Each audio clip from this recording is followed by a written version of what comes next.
Magandang araw po sa bawat isa. Ito po muli ang inyong lingkod, Brother Paul Lito Jose, Pastor po dito sa Jesus Christ Baptist Church, Santa Maria, Bulacan. And welcome po sa ating time in the Word.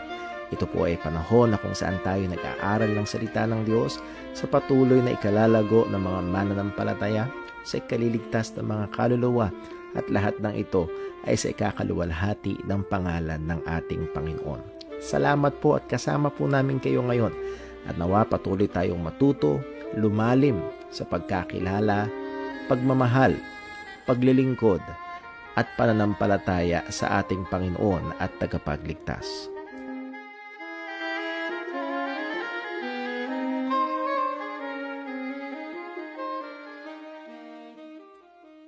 Magandang gabi po at purihin ang Panginoon at tayo po ay nagpapasalamat sa Diyos sa niyang patuloy na kahabagan at biyaya sa atin na meron tayong pagkakataon na mag-aral ng kanyang salita at tayo patuloy na lumalim at again mapaalalahanan sa mga katotohanan ng Diyos na ating kailangan. Ilan ho muna mga announcements and reminders bago tayo dumako sa ating pag-aaral ngayong gabi sa ating time in the Word about the Holy Spirit. Ay nalalapit na ho ang ika-14 na taong anibersaryo ng Jesus Christ Baptist Church. At if you are in the area of Santa Maria, Bulacan, sa May 26 ay inaayahan po namin kayo. Ang aming kong gawain ay same schedule, ang umaga 8:30 ang Sunday School, 10 a.m. ang Sunday morning worship service. It will be an evangelistic service. And then sa hapon ho, in-adjust natin ng isang oras from 2, magiging 3 p.m. ang simula. So, if you're around in Santa Maria, very much welcome po kayo. At nawa ho, at kung meron po kayong mga kamag-anakan sa gawin ko dito, pwede nyo sila imbitahan, pwede nyo i-recommend na sila ay tumako dito. Lalo na ho, ang atin hong ginagamit natin okasyon para maihatid sa kanilang ebanghelyo, maimbitahan sila at maiparating sa kanilang ebanghelyo ni Kristo. That's why evangelistic ang atin hong pangangaral this coming more on focus sa gospel. Well, every Lord's Day na preaching, there will be an element of the gospel. It's always evangelistic, but it's more on geared sa evangelism yung atin hong pangangaral this coming May 26 sa ating church anniversary. In preparation for that, ay tayo ho ay magkakaroon ng church general cleaning that will be on May 19 this coming Sunday after ho ng ating prayer meeting. So alas 2 ang ating panghapong gawain, 4:30 ang ating prayer meeting. 3:30 ang ating home prayer meeting, matatapos around 4:30, 4:45, and after that tayo ho ay maglilinis dito sa church at dito rin tayo magkaroon ng dinner fellowship. So nawa ho ay ito'y patuloy na pag-pray natin, suportahan natin, magkaisa tayo sa mga gawain na ito. At who knows, maaaring ito'y gamitin ng Panginoon para sa mga pamilya sa ating iglesia, nananalangin lalo na sa kanilang mga mahal sa buhay upang sila iligtas ng Diyos at lahat ng papuri ay ibibigay natin sa Panginoon. Nawa ho ay pag-pray ho natin yan. And then also, please wait for further announcements, particularly sa ating church, about our inter-church sports fellowship with JCBC Panli. So, nakadepende ang schedule sa availability ng venue. So, tayo ho ay naghahanap pa ho ng venue. At kung meron ho kayo may isa-suggest around Santa Maria lamang or maybe somewhere in Pandi, ay pwede ho nyo ipagbigay alam sa amin upang pwede po natin mag-check, matignan para ho kung available at maganda at lapat sa atin hong paggagamitan sa ating hong sports inter-church fellowship. So yun ho, ang atin hong mga announcements, pag-pray ho natin. Marami tayong mga nakaplano this year. Pagkatapos ng anniversary, isa ho sa kick off natin ay ang atin hong mga classes like preacher's class, evangelistic class, and also yung ating counseling seminars, very much needed. At marami tayong mga kapatiran na very excited and looking forward sa mga bagay po. And I as a pastor am very glad to hear ang ating mga kapatiran. Hindi sila ang mga kapatiran this JCBC ay hindi turned off sa mga pag-aaral ng salita ng Diyos. At lalo na kung kailang alam na ito ay maaaring makatulong sa biyaya ng Diyos sa kanilang maging more equipped sa kanilang paglilingkod, sa pagbiministeryo, sa kanilang sila pwedeng gamitin ng Panginoon. So, I as a pastor am very delighted, very glad praising God. Muli, hindi ito dahil sa akin, dahil sa biyaya ng Panginoon. At nagpupuri tayo sa Diyos sa patuloy na biyaya niya. Like also to express our text sa lahat mo ng pray sa pagdating ng mga kamag-anakan galing sa ibang bansa. Naging safe ang kanilang arrival.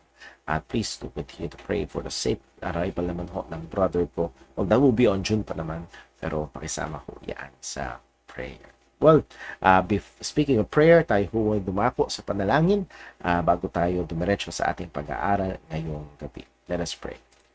Panginoon naming Diyos, aming Ama sa langit, patuloy kaming nagpupuri at nagpapasalamat sa iyo. Salamat Panginoon dahil tunay ang katapatan mo ay hindi namin kayang sukatin. Ang kabutihan mo Panginoon ay hindi namin kayang bilangin. Tunay bawat hininga namin Panginoon ay hindi kami karapat-dapat. We are not deserving of anything good, anything precious Panginoon, anything na masarap, hindi kami karapat-dapat. Ngunit Panginoon, Ikaw ay patuloy na nagiging mabiyaya, mabuti para sa amin. At hindi lamang yun, Panginoon, Ikaw ay nagmahal sa amin, sumagana ang iyong biyaya sa amin sa pamamagitan ng iyong bugtong na anak, aming Panginoong Jesus, na iyong binigay para sa aming kaligtasan. Lord, kami po ay humihingi ng iyong kahabagan at biyaya, O Diyos, upang lalo't higit maging instrumento kami, Panginoon, ng ebanghelyo at maihatid ang ebanghelyo sa iba, maihatid ang mensahe ng kaligtasan sa iba, at yun din sa aming mga parating na gawain. Tulungan mo kami na magawa ang mga bagay nito na nagbibigay luwalhati sa iyo. Din ay maimbitahan ang aming mga mahal sa buhay, kaibigan, ang kapitbahay, upang sila'y makapakinig ng pangangaral ng iyong salita. Lord, ikaw po nawa ang magpala sa gawa ng kamay ng iyong mga anak, hindi dahil kami karapat-dapat, kundi dahil ikaw, Panginoon, ay mahabagin at mabiyaya. At sa aming pag-aaral ngayong gabi, Panginoon, ikaw po nawa ang gumabay. Ikaw po magturo. Tulungan mo kami, Panginoon, not just to gain more knowledge about the Holy Spirit, but Lord, to have a deeper reverence, but also magkaroon ito ng epekto sa aming mga pang-araw-araw ng buhay. Patawad po sa aming mga pagkakasala at pagkukulang laban sa iyo, O Panginoon. At tulungan mo kami na hindi lamang ito, hindi magpayabang ang karunungan na ito, kundi lalo kaming itulak nito sa kabanalan. Lahat ng ito ay aming hiling sa iyo sa ngalan ng aming Panginoong Hesukristo. Amen. So tumako po tayo sa ating lesson again. We are in lesson number 4 about the doctrine of the Holy Spirit. Particularly, ang bibigyan po natin ng pansin ngayong hapon or ngayong gabi sa ating pag-aaral is about the deity of the Holy Spirit. So, sisimulan natin yan. Hindi matatapos ngayon. Tutuloy natin, Lord willing, next week. So, magkaroon tayo ng pagre-review. Nakita natin na mayroong malaking ignorance and confusion about both the person and the work of the Holy Spirit. Though napakadaming mga ministries ang claim ng claim, mention ng mention ng name ng Holy Spirit, but mayroong confusion kung sino ba siya at ano ba ang kanyang gawain. So mahalaga ito sa atin. Bakit? Because the work of the Holy Spirit for the glory of Christ in the church. Nakita natin na ang pangunahing gawain ng banal na Espiritu ay hindi itaas ang kanyang sarili, kung hindi itaas si Kristo. Ang sabi ni Jesus, pag dumating yung Comforter, He will testify of me. May siya'y magpapatotoo patungkol sa akin. Yun ang pangunahing gawain ng banal na Espiritu. Therefore, isang mahalagang aplikasyon niyan ay tunay na hindi natin categorically madidisqualify natin yung mga quote-unquote ministries na may claim ng Holy Spirit, but again, detached or hiwalay sa tamang ebanghelyo. Kasi hindi pwedeng maging present at working and active ang Holy Spirit sa isang ministry o church or mga grupo ng mga tao nang hiwalay naman kay Kristo.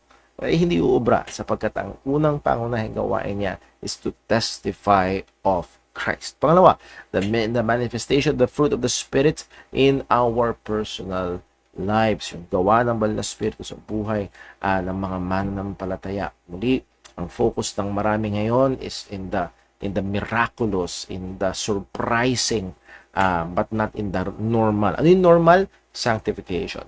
Daily grinding, ika nga sa words ng mga mga gamers, no, nag-grind to level up. Well, sa Kristiyano, daily na working on sanctification. As Peter said, add to your faith, add. It's a daily na pagpupursige ng mananampalataya pagdating sa sanctification, yung fruit ng Holy Spirit. At kung sakali man sa biyaya ng Panginoon, we attain to a certain degree of growth in sanctification in a certain area of our Christian life, for example, love, patience, or whatever area, well, we can only give the glory to God because it is the fruit of the Holy Spirit. It's not our fruit. It's the word of the Holy Spirit sa pamamagitan at sa atin.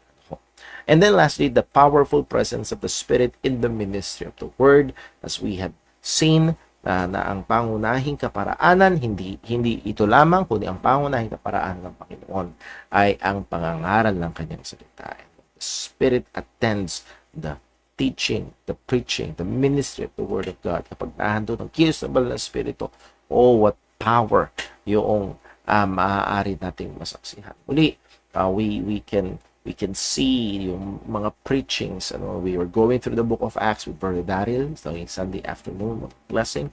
We will see, and we are seeing preachings ng mga apostles, and merong mga preachings na thousands, by the thousands, may mga preachings na thousands ng bato ang ay binabato sa kanila or pinakukulong sila. Again, bakit ba? Mali lang ba yung style?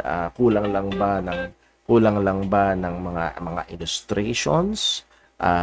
No, it all depends upon the work of the Holy Spirit. Well, we're not discounting na may halaga ang buhay, ang pangkaparaanan, ang paghahayag ng salita ng Panginoon, pero it all boils down, as Paul said, I planted, Apollos watered, but it is God that giveth the increase, and that is through the work of the Holy Spirit.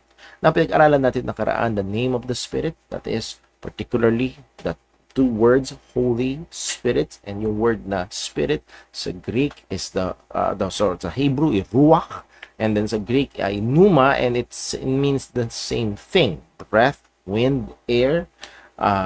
Dun madalas ginagamit yun.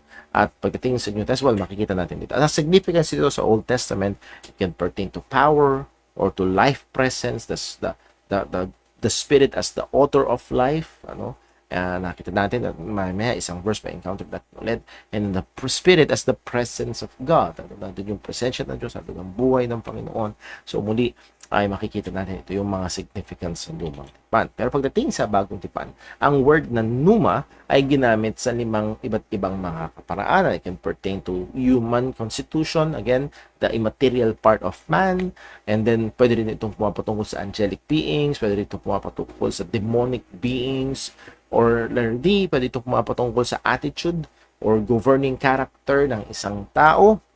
Pero letter E, ang mas concerned tayo, yung gamit ng word na pneuma na pumapatungkol sa banal na spirito.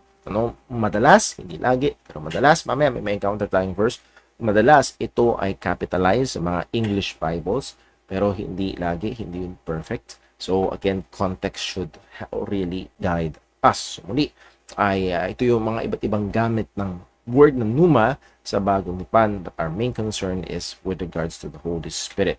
Now, tingnan natin yung word na holy na nakaraan. In the New Testament, the title Holy Spirit becomes the primary designation of the third person of the triune God. Again, there's one God in 3 persons, the Father, the Son, and the Holy Spirit. And that word Holy Spirit describes and defines the Spirit. Ito yung pangunahing, minsan Holy Ghost, minsan Holy Spirit. Ito yung pinakamadalas na ginagamit na designation or na describe sa Espiritu ng Panginoon. And if you remember, ibig sabihin ng word na holy is to be separate, totally different. And then also there is that perfect moral purity. So yun, lahat ng yon ay nilalaman when we describe the Spirit. When the Bible says it's the Holy Spirit, it's a Spirit that's totally different, totally other. Hindi siya upgraded angel lamang, hindi siya a level up na mga iba-ibang espiritu sa paligid. No, that's not the case. It's totally other, and walang ibang ganun kung hindi ang Diyos lamang.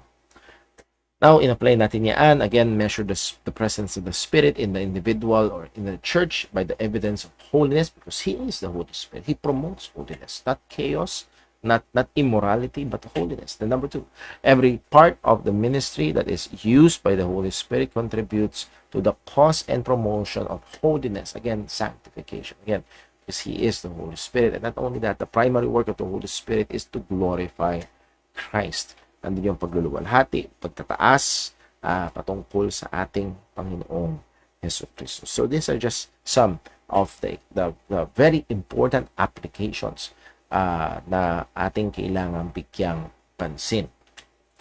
Na pinag-aralan natin, dito tayo natapos last time, about the personality of the Holy Spirit. Muli, may mga grupo na nagtuturo na ang banal na Espiritu ay isang puwersa lamang. If you remember, we quoted from Iglesia ni Cristo website na para sa kanila ang banal na Espiritu ay puwersa lamang, is the power of God. We read that, and you can check that online. Pero nakita natin na we believe in the personality of the Holy Spirit because of what is in the Bible. Nakita natin na merong personal faculties ang ina-ascribe sa banal na Espiritu. Meron siyang kaisipan, meron siyang will, meron siyang affections. Grieve not the Holy Spirit. Pagdating sa will, he divides severally as He will, yung pagdating sa mga gifts. So again, may will siya, may affection siya, may mind siya, who discerns the mind of the Spirit. So muli, if it is just a impersonal force, hindi pwede. As I've said nga na nakaraan, sige nga, pasayahin mo nga yung kuryente. Palungkutin mo nga yung kuryente. That will be a fool's errand. Hindi yun po pwede. Hindi yun mangyayari. Why? Because that is just mere force. Hindi siya persona. At pagdating sa banal na Espiritu, malinaw ang Bible. Pinipresent ang banal na Espiritu as having affections. Number 2, personal actions are attributed to Him. Personal actions na it will require to be a person, like teaching, speaking, leading, interceding. So muli, itong mga personal actions na ito, ministries, gawain ng banal na Espiritu, ay nagpapakita na siya ay isang persona. And then third, personal actions may be done to Him, pero pwedeng gawin sa Kanya. Pwede siyang i-blaspheme, pwede siyang i-offend. Again, you cannot offend the wind. Pag umihip ang hangin, subukan. Naalala ko ho, nung kami ay mga bata, pag naglalaro kayo, tapos biglang umulan, meron kaming chinachant noon, na supposedly, that bigla ko lang naalala, that should be the goal nung chant, ano yun? Talo, araw, panalo, ulan. Talo, araw, panalo, ulan. I don't know kung ginawa niyo nung bata kayo. Pero ang goal noon is para buyuin yung araw. Huwag ka magpatalo sa ulan. Sikat ka araw para makapaglaro kami. Alam natin na walang bearing yung chanting na yon. Hindi pwede. Hindi yun maririnig ng araw at ma-encourage siya para sumikat at gapiin ng ulan. Well, the same is true. Kung ang banal na Espiritu ay puwersa lamang, He cannot be offended, He cannot be blasphemed. But malinaw sa banal na kasulatan na ito ay maaari. So muli, I hope klaro sa atin, malinaw sa atin, no questions, He is a person. The Holy Spirit is a person. So truth, Spirit is often associated to but distinguished from power. Yes, ang banal na Espiritu ay madalas associated sa power, tingnan natin yan, pero madalas siya ay pinapakita na hiwalay sa kapangyarihan. Hindi siya ay may kapangyarihan, pero siya ay hindi siya basta kapangyarihan lamang. Yan. So nawa ayun ay tumatak sa ating mga kaisipan. Why? Bakit natin nililinan to? Sapagkat muli nga maraming mga tao sa ating paligid, may mga grupo, malalaking relihiyon na paniniwala siya ay puwersa lamang, or meron namang mga tao na kung itrato nila ang banal na Espiritu ay parang actually pwede mong ibenta halos. Mag-donate ka lang ng 1,000 sa ministry namin, sasayo ang kapangyarihan ng banal na Espiritu. Pwede mong bilhin as parang commodity. So again, that this truth deals away with those wrong thinking, wrong doctrines about the Holy Spirit. Sabi ng J.I. Packer, Paraclete or the ministry of the Comforter, by its very nature is personal, relational ministry, implying the full personhood of the one who fulfills it. Again, yung ministry ng Paraclete o ng Comforter is very personal, very relational. He comes along with, he is the Comforter. So he comforts the believers. Again, in the place of Christ. Ano sabi ni Kristo? Aalis ako, but I will pray to the Father that He will send another comforter. Iba of the same kind. Yun yung ibig sabihin ng another comforter. So again, in the place of Christ, again, a mere force takes the place of Christ to give comfort sa mga mananampalataya. No, it cannot be. So muli, ang punto, napakahalaga ay yung personality, yung personhood ng banal na espiritu. Kasi kung hindi siya person, walang usapan kung siya ay Diyos o hindi. No, kung siya ay person, yun pag-uusapan natin. Nasan siya? Siya ba ay parang tao? Siya ba ay parang anghel? Siya ba ay Diyos? Titignan natin po yun. So tingnan natin ngayon the deity of the Holy Spirit, the deity of the Holy Spirit. Now, there is less information regarding the doctrine of the deity of the Holy Spirit in the scriptures. Less but not absent. So please take note of that. Yes, pagdating sa Ama, walang pagdududa. Pagdating sa Anak, there's abundance of proof. Clear proofs that the Lord Jesus Christ is indeed God. Pagdating sa banal na Espiritu, doon na, medyo admittedly lesser, much lesser yung data, yung information na meron the Holy Scripture na siya ay Diyos. But as we have said, less but it's not absent. Hindi ito wala, meron at may kalinawan. Part of the reason why it is so is that His primary ministry is to glorify Christ. Muli, ang banal na Espiritu, ang gawain niya ay hindi itaas ang kanyang sarili. Ang gawain ng banal na Espiritu ay itaas si Kristo.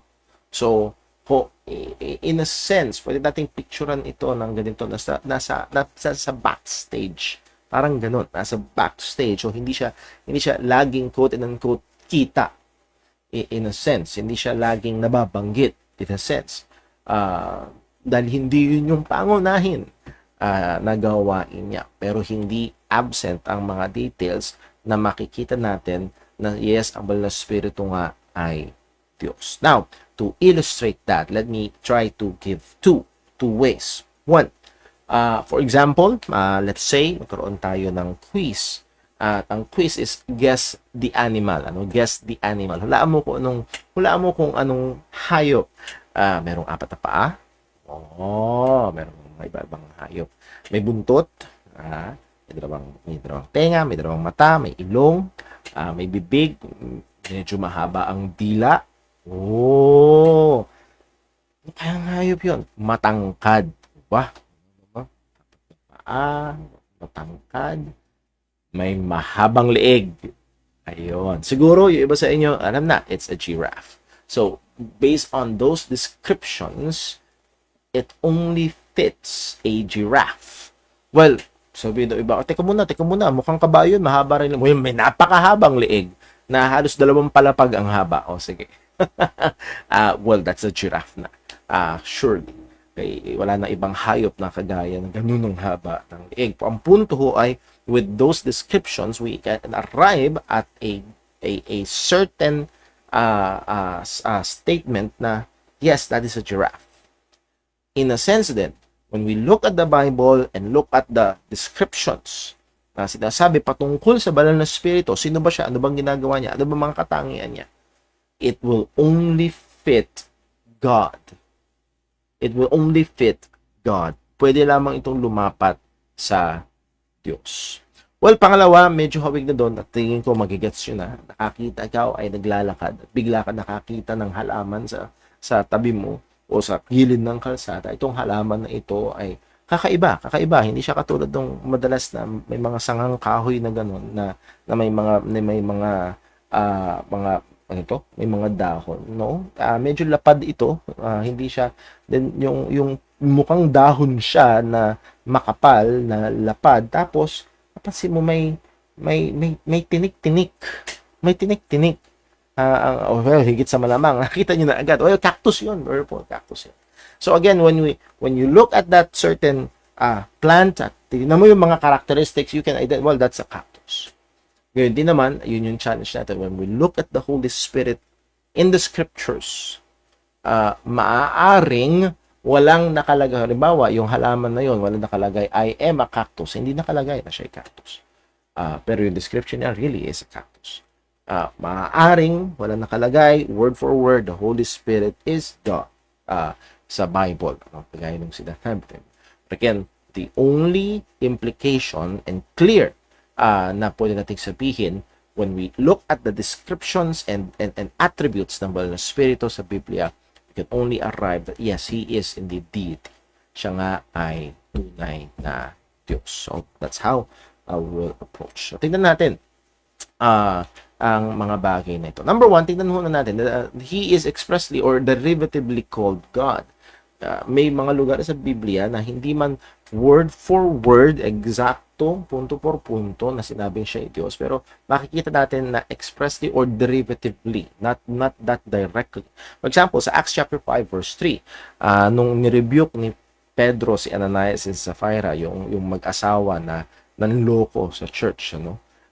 But Peter said, Ananias, why hath Satan filled thine heart to lie to the what? To the Holy Ghost. Siya ay nagsinungaling sa banal na espiritu, and to keep back part of the price of the land, whilst it remained, was it not thine own? And after it was sold, was it not thine own power? Why hast thou conceived this thing in thine heart? Thou hast not lied unto men, but unto God. So take note sa verse 3, you lied to the Holy Ghost. Pagdating sa verse 4, you lied unto God. And by the way, pwede ka ba magsinungaling sa puwersa lamang? No. So itong verse na ito ay maganda rin pakita talaga na yes, ang Banal na Espiritu ay hindi kapangyarihan lamang. Siya ay isang persona at dito nagsinungaling sa Banal na Espiritu, nagsinungaling sa Diyos. So there is that we can derive from that statement that yes, the Holy Spirit is indeed God. The church is the temple of the Holy Spirit, and at the same time, it's the temple of God. Malinaw sa atin. I hope na, no? Pagdating sa 1 Corinthians 3 verse 16, know ye not that ye are the temple of God, and the Spirit of God dwelleth in you. So makikita ho natin sa context of 1 Corinthians chapter 3, ang context niyan is not individual Christians but the church, the corporate church. So in a very special way, the gathered church, in a very special way, kaya napakahalaga ng huwag pababayaan ng pagtitipon. Ito yung wala. Yes, ang individual na Kristiyano ay templo ng Banal na Espiritu, but in a very special way, the corporate church or the gathered church is a temple of God. May presence ng Panginoon sa gathered church na wala kapag nasa bahay ka lang. I'm not saying na wala doon ang Diyos sa bahay. Pero in a special way, as 1 Corinthians chapter 3 verse 16 stated, ye, that is pointing to the whole church of Corinth, are the temple of God, and the Spirit of God dwelleth in you. So again, templo ng Diyos, nakatahan ng Spirito ng Diyos. So, Spirito ng Diyos. Pero, templo ng Diyos. So, makikita natin dito na interchangeable almost. So, templo ba ng Diyos o templo ng Banal na Espiritu? Ang sagot ay yes. Because ang Banal na Espiritu ay Diyos. 2 Corinthians chapter 6 verse 16, and what agreement had the temple of God with idols? For ye are the temple of the living God, as God has said, I will dwell in them and walk in them, and I will be their God, and they shall be my people. So dito pinapakita lang yung pagiging templo individually ng mga mananampalataya. At pero sino ang nakatahan sa mga mananampalataya? 1 Corinthians chapter 6, hindi natin nailagay dito na nakatahan sa atin. What know ye not that your body is the temple of God which are in you, which ye have, temple of the Holy Spirit which are in you, which ye have received of God. So again, yung Banal na Espiritu ang nakatahan. Tayo ay templo ng Diyos, templo ng Espiritu. So again, andun yung interchangeableness. Banal na Espiritu, templo ng Diyos. Ito ay hindi, this is unthinkable kung ang Banal na Espiritu talaga ay hindi Diyos. Number 2, He is identified with divine designations. May divine siya makikita natin na may mga pagkakataon na sa lumang tipan, God is speaking. God is speaking. Pero pagdating sa bagong tipan, ang Diyos. Or vice versa. For example, sa Psalm 97 verse 7, 95 verse 7, for He is what? Our God. And we are the people of His pasture and the sheep of His hand. At ang sabi ng Diyos, today if you will hear His voice, harden not your hearts. Ang sabi ng mga awit, if you will hear His voice, God's voice, harden not your hearts. As in the day of provocation, and as in the day of temptation in the wilderness, when your fathers tempted me. So again, this is God speaking. Tinukso nila ako. Again, this is God. Hear His voice. Pakinggan nyo. When they tempted me, proved me, and saw my work. Pagdating sa Hebrews chapter 3 verse 7, wherefore, ano daw? As the Holy Ghost saith. So, sabi ng writer ng Hebrews, ang nagsasalita doon sa Isaiah is the Holy Ghost. Today, if you will hear His voice, harden not your hearts as in the day of provocation, in the day of our temptation in the wilderness, when your fathers tempted me, proved me, and saw my works 40 years. So, muli, again, makikita natin dito yung divine designation. Almost interchangeable. So, again, nagkamali ba ang writer ng Hebrews? Diyos dapat, pero pagdating sa bagong tipan, ang sinabi niya ay ang banal na Espiritu, not so. Isaiah 6 verse 8, ang sabi, also I heard the voice of the Lord. Can you hear the voice? The voice of the Lord. At pagdating sa lumang tipan, it's none other than God Himself, saying, whom shall I send? Or who will go for us? Then said I, here am I, send me. Acts 28 verse 25, sabi, and when they agreed not among themselves, they departed after that Paul had spoken one word, well spake the Holy Ghost by Isaiah the prophet unto our father. Hindi ko na lang nilagay. Pag tinuloy niyo yung basa, ito yung i-quote ni Apostol Pablo. Patakin, ang punto niya, well spake the Holy Ghost by Isaiah. So it's the Holy Ghost speaking. Yung sabi ni Isaiah, the voice of the Lord.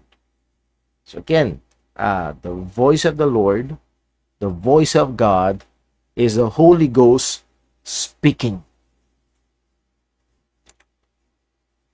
Now, number 3, there are divine perfections that are attributed to Him. Ito yung example natin kanina. If you remember yung giraffe at yung cactus.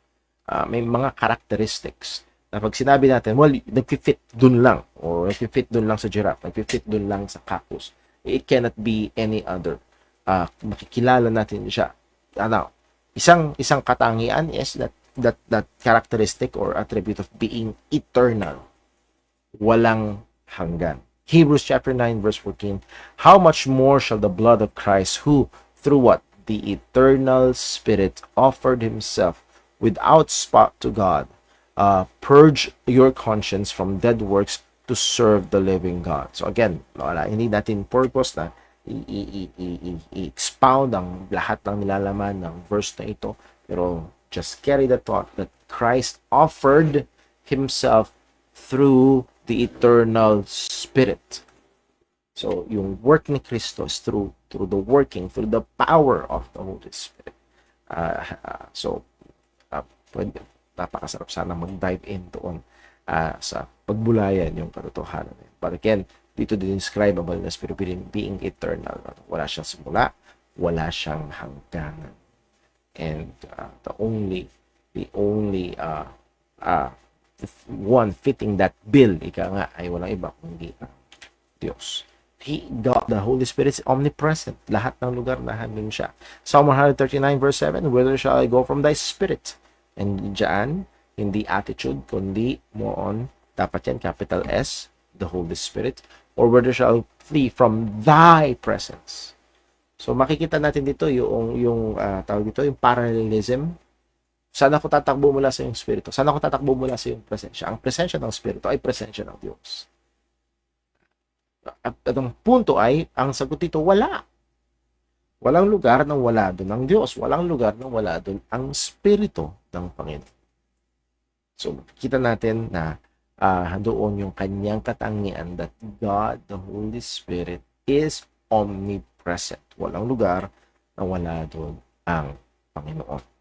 Number next, God, the Holy Spirit, is omniscient. The Holy Spirit is omniscient. 1 Corinthians 2, verse 11. For what man knoweth the things of man, save the spirit of man which is in him? Even so, the things of God knoweth no man, but the Spirit of God. Yan. So, yung patungkol sa Panginoon, hindi alam ng mga tao. Sino lang nakakaalam nun? Ang Espiritu. Spirit. At ang implikasyon niyan, the Holy Spirit knows all, everything, anything perfectly about God, because He is God. Omnipotent, nandun yung kanyang pagiging makapangyarihan sa lahat. Sa Luke chapter 1 verse 35, kung naalala niyo yung context niya nung dumating yung anghel kay Maria at nagsabi sa kanya kung anong plano ang gagawin ng Panginoon. At nagtanong si Maria, paano mangyayaring ako'y magbubuntis sa wala pa akong karanasan sa lalaki? At ang sagot ng anghel sa kanya, and the angel answered and said unto her, the Holy Ghost, sino daw? The Holy Ghost shall come upon thee, and the power of the highest shall overshadow thee. So muli, sana makita natin dito, no? Hindi yung Holy Ghost ang power. The Holy Ghost as a person, at the presence of the Holy Ghost is the presence of God's power, shall overshadow thee. Therefore, also, that the holy thing which shall be born of thee shall be called the Son of God.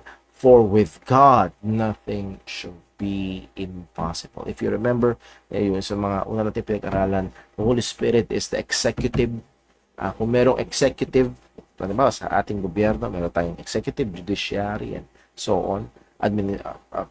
Pagdating sa triune God, ang makikita natin na laging active, executive, nag-execute ng plano, ng gawain, ng kalooban, ng kapangyarihan.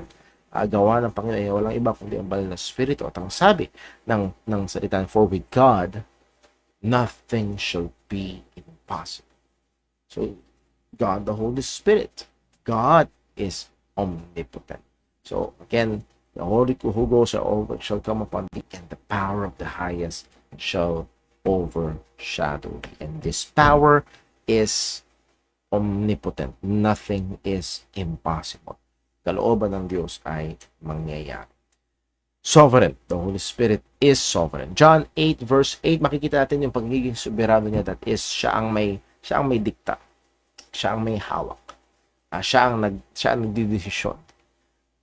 John 3 verse 8, the wind bloweth where it listeth, and thou hearest the sound thereof, but canst not tell whence it cometh and whither it goeth. So is everyone that is born of the Spirit. I can still remember, one time ko lang nabasa yung book ni John Piper, na sabi niya, kaya ang regeneration is uncomfortable.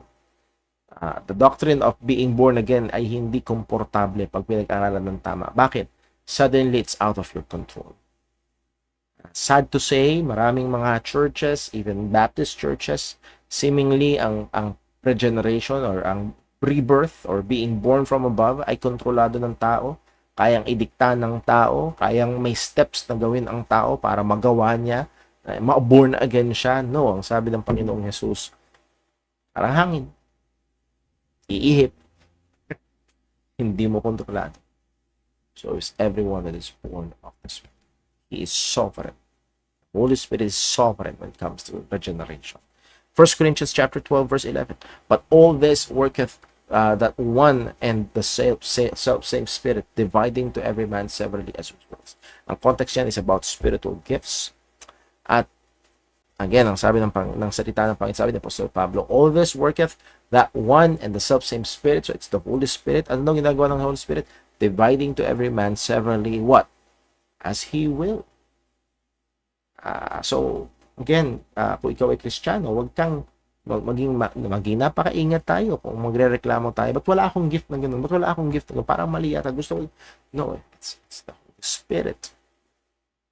We should be thankful and meditate upon that. Hindi aksidente. Hindi asa sa tsamba na kung ano. The Holy Spirit personally, sovereignly, given us specific gifts as He will. Yun ang kalooban niya. Ito'y lalo magbigay sa atin ng pag-cherish, pag-value dun sa gift na binigay ng Panginoon, and to really cultivate it, to stir it up. Sabi nga ni Apostol Pablo kay Timothy. But ang punto natin dito, severally, it's upon the sovereign will of the Holy Spirit na binigay niya yung mga particular na gifts kung kanino niya gusto. Number next, divine works are ascribed unto Him. So, simulan lang natin to, pero hindi ito matatapos. Merong mga gawain ng Banal na Espiritu na talagang ang Diyos lang ang may gawa. Okay? Naalala ko ho, nung ako'y batang Kristiyano, nako-confuse. Na-share ko na sa inyo, nako-confuse ako kung sino ba talaga ang gumawa, ang Ama, ang Anak, o ang Banal na Espiritu. At the answer dyan ay ang Diyos. And that involves the three persons. Ang Ama ay gumawa, malinaw yan. John chapter 1, ang Anak ay involved sa creation. And then all throughout the Bible, may mga text yung sasabi na ang Banal na Espiritu. For example, dito nga sa Job 33 verse 4, the Spirit of God have made me. So again, the Spirit, active, involved. At again, ang implication nito ay hindi siya involved lamang sa pag-create, particularly kay Job, kundi siya ay involved sa creation, sa pagbibigay buhay, sa paglalang, sa lahat ng bagay, sa lahat ng may buhay. And the breath of the Almighty hath given me life. So again, doon ang involvement ng Banal na Espiritu sa creation. If you remember sa Genesis chapter 1 verse 2, and the Spirit of God moveth upon the face of the deep. So again, andun yung activity ng Banal na Espiritu even in that very early stage of creation. So makikita natin yung kanyang involvement. Next, dito sa number 4, divine works ascribed unto Him, yung gawain ng Diyos, at Diyos lamang ang pwedeng gumawa, ay inascribe sa Banal na Espiritu. Dito tayo matatapos ngayong gabi. Isaiah 40 verse 13, who hath directed the Spirit of the Lord? Or being his counselor hath taught him? Sino ba ang nagturo? Sino ba ang nag-direct? Nagbigay ng direksyon? Nagsabi ko anong gagawin sa Banal na Espiritu? Answer dyan, wala. Siyempre wala. Verse 15, tanong tayo sa verse 15. Behold, the nations are as a drop of a bucket, and are counted as small dust of the balance. Behold, He taketh up the isles as a very little thing. So again, ang pinupunto rito ay ang kadakilaan, ang kagalakihan ng Banal na Espiritu, ng Panginoon, ng Diyos. The triune God, again, the Father, the Son, and the Spirit. Particularly dito, binigyan pansin ng Spirit. At pag kinumpara natin ang lahat ng mga nasyon, pag pinagsama-sama, wala lang. Parang gapatak lang. Parang abo lang. Alikabok lamang. Dust of the balance. Patak lang yan. Maliit lang yan. So, again, this verse, sa dami na nangyayari sa mundo, minsan may tendency tayong magkaroon ng caricature sa isip natin. Baka parang hirap na hirap ang Diyos sa langit. Yung gera sa Ukraine, Russia, yung nangyayari sa atin ng China, ang pandemic, yung bawat krimen, bawat political issues, injustice, and so on. Napakadaming problema na minsan inisip natin, baka parang busy si Lord. Parang baka hindi siya magkamayaw. Kailangan niyang tulong? No. Sabi, nations are as a drop a bucket and are counted as the small dust of the balance. Those islands, very little thing. China, small. Russia, Ukraine, dust. Hindi hirap ang ating Panginoon. Dito, particularly, Spirit of the Lord. So, He sovereignly works in providence. So, dito tayo matatapos. At inisip ko sanang habaan pa natin, pero ayaw natin lumagpas sa oras. Tignan ko lang ho, baka merong may tanong sa ating comment section. Wala naman tanong sa ating comment section. Tignan ko lang ho sa ating sa atin ho sa atin ng private message. PM sa akin. Wala naman. Sa text message. Text message si Brother Boy. Possible ba ang salvation sa mga mali ang pagkakilala sa Holy Spirit even if may tunay na faith sa Gospel of Christ? I would say yes. Again, wala ho sa ating na-save na may tamang doktrina sa maraming. Higit sa malamang, nung tayo na-save, marami pang nabago, marami tayo na tama. So, it doesn't require a perfect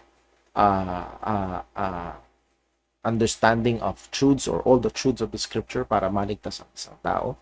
As I've said, if you remember, nakatulong sa akin yung sinabi ng isang kaibigan kong tagapagturo ng Bible. There are things to be believed to be saved, primarily the gospel. And there are things not to be denied. Kasama na doon deity ng Jesus. Kasama na doon ang deity ng Bible. So halimbawa, ang isang tao ay nagkiklaim na saved pero he outrightly denies the deity of the Holy Spirit. Nagkakaroon ito ng malaking question mark. Now, again, napakahalaga ng context. Kailangan natin alamin kung ano nangyari. Baka mamaya meron siyang background na ganito, lumaki siya na ganun katuruan. So, kailangan niyang maturuan ng tama, ng maayos. Then, pero pag talagang dinideny niya, nilalabanan niya, ayaw niya tanggapin, mapanganib ang kanyang kalagayan. Baka mamaya ito ay ebidensya ng hindi pagiging tunay na mananampalataya. Yung sin against the Holy Spirit, unpardonable. Paano kung Christian ang nakagawa nun? Pwede bang mawala ang salvation niya? Well, pag-aaralan po natin yan. But the short answer is this. As far as I understand, yung sin of the Holy Spirit, yung sin against the Holy Spirit or blasphemy against the Holy Spirit, it can only be committed by non-believers. So, hindi ito pwede i-commit ng isang Kristiyano. Hindi pwede mawala ang kaligtasan ng isang Kristiyano. That's the short answer there. Pero isa ho yan sa magiging lesson po natin. I hope ay tutunan natin kahit paano, may nadagdag sa ating kaalaman at mahalaga na maging solid tayo sa na yes, the Spirit, the Holy Spirit is a person. And meron siya mang katangian na masusumpungan sa Diyos lamang. Isa sa clear at main implication is that He is really indeed God. Well, may nagpahabol ng tanong, mabilis lang. Ang Holy Spirit po ba ang nag-guide sa mga epistle ng apostle at sa Bible character? Kung ang ibig sabihin, Brother Eric, ay pagdating sa inspiration, as Peter said, yung scriptures was given by God as holy men of God spake as they were moved by the Holy Spirit. So, yung word na guide ay baka mahina. Ang ginamit na salita talaga ni Peter is moved. At pag pinag-aralan mo yung word na yun, as they were moved by the Holy Spirit, as they were carried by, sila ay nalang iniwan yan sa bangka na may sail, hinipan. Hindi aandar kung wala yon. Hindi mangyayari kung wala yon. So again, hindi lang sila ginabayan na, okay, liko ka dito. It's a more forceful, more personal, more active part ng Holy Spirit. They were moved by the Holy Spirit.